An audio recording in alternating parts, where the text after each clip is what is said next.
नमस्कार, आप देख रहे हैं न्यूज़ वन इंडिया। मैं हूं आपके साथ दीपिका ओझा। बड़ी खबर के साथ बुलेटिन की शुरुआत करते हैं। मंत्रियों के साथ सीएम योगी आदित्यनाथ बैठक कर सकते हैं, ये बड़ी जानकारी। सीएम योगी आदित्यनाथ ने सभी मंत्रियों को बैठक के लिए बुलाया है। सुबह 11 बजे कालिदास मार्ग पर मंत्रियों को बुलाया गया है। इस बैठक में कई मुद्दों पर चर्चा हो सकती है, तो ये बड़ी अपडेट सामने आ रही है, जहां पर आज मुख्यमंत्री जो कि बड़ी बैठक मंत्रियों के साथ करेंगे और इस बैठक के लिए सभी मंत्रियों को सीएम योगी आदित्यनाथ की ओर से बुलाया गया है। ये बड़ी जानकारी, जहां पर आज मंत्रियों के साथ सीएम योगी आदित्यनाथ बैठक कर सकते हैं। सीएम योगी ने सभी मंत्रियों को बैठक के लिए बुलाया है। कालिदास मार्ग पर मंत्रियों को बुलाया गया है। बैठक में कई मुद्दों पर चर्चा हो सकती है। उत्तर प्रदेश की राजनीति में इस वक्त क्या कुछ मोड़ आने वाला है, ये देखना बेहद दिलचस्प रहेगा, क्योंकि दिल्ली से लेकर उत्तर प्रदेश तक फिलहाल सियासी मंथन का दौर जारी है। और इस बीच ये बड़ी जानकारी, जहां पर मंत्रियों के साथ सीएम योगी आदित्यनाथ बैठक कर सकते हैं और इस बैठक में क्या मुद्दे होने वाले हैं, ये बैठक के बाद सामने आएगा।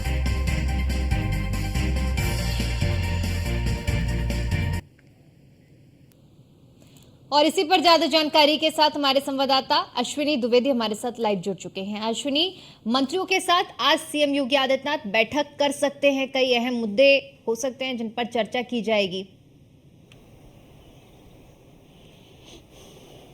बिल्कुल सूचना आ रही है कि मुख्यमंत्री योगी आदित्यनाथ आज तमाम मंत्री हैं जो चुनाव प्रभार वाले मंत्री हैं उनके साथ बैठक कर सकते हैं। संभावना यह है कि संभवतः जो उपचुनाव होने हैं जिन जिलों में वहां के जो प्रभारी मंत्री उनके साथ ये बैठक होनी है। हालांकि स्पष्ट अभी तक नहीं हो पाया कि मंत्री सभी मंत्री होंगे या सिर्फ चुनाव प्रभार वाले मंत्री होंगे।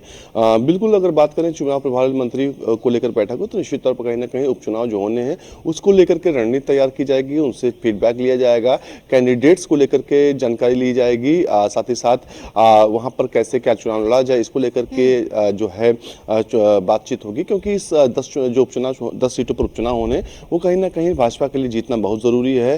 जिस तरीके से समाजवादी पार्टी ने 37 सीटें जीती है उत्तर प्रदेश में, कहीं ना कहीं साख पे बट्टा तो जरूर भारतीय जनता पार्टी लगा। तो ऐसे में कहीं ना कहीं अपनी स्थिति को मजबूत करने के लिए एक बार फिर दिखाने के लिए जनता उत्तर प्रदेश के उनके साथ है, तो उसको लेकर के एक बड़ा फैसला कहीं ना कहीं लिया जा सकता है। इस बैठक में जो प्रत्याशी हैं उनको लेकर के चर्चा हो सकती है, साथ ही साथ उत्तर प्रदेश के तमाम अन्य मुद्दों को लेकर के भी चर्चा हो सकती है। जी बिल्कुल अश्विनी, क्योंकि जब से लोकसभा चुनाव के परिणाम आए हैं तब से उत्तर प्रदेश की राजनीति में कुछ ना कुछ इधर उधर देखने को मिल रहा है, मंथन का दौर कह सकते हैं कि देखने को मिल रहा है। ऐसे में कुछ बड़े संकेत भी मिल रहे हैं। हालांकि आने वाले वक्त में ये साफ होगा कि वो संकेत किस ओर इशारा कर रहे हैं, लेकिन फिलहाल के लिए जिस तरह से उपचुनाव और उपचुनाव की तैयारी चल रही है एक ओर, क्योंकि हमने कार्य समिति की बैठक में भी देखा था, पूरी तरह से मंथन किया गया कि क्या कुछ कारण रहे हैं जिसकी वजह से इस बार डेंट यूपी में पहुंचा है। ऐसे में अब उस डेंट की भरपाई करके ही तैयारी के साथ बीजेपी उत्तर प्रदेश के चुनावी समर में उतरेगी उपचुनाव में, और कहा जाए तो इसीलिए कहीं ना कहीं इस बैठक को हो सकता है बुलाया गया हो।